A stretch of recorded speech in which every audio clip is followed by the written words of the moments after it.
glasses because we move over to our last wine, and it's named the Colwani. Now the name Colwani, that means it's an easy cause or name for the cake. So this is a 2010 vintage, two varietals, Muscat de Alexandrie, Muscat de Frontenac, was 10 months in season oak, with 13.5% in alcohol. This wine is our dry dessert wine. Something special. A lot of people don't like a dessert wine to be too sweet.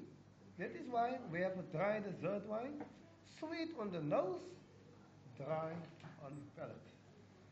Sweet on the nose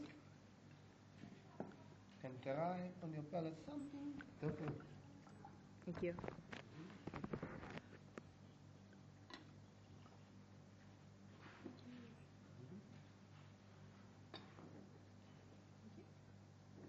So this is something special and something different.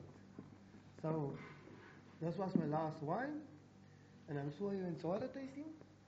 Very much. So thanks to you. So any comments about the wines? What do you say? Okay, what do you say? Okay then. Okay, thanks. Thank you, Leon. Okay, thanks. Thank you, Bruce.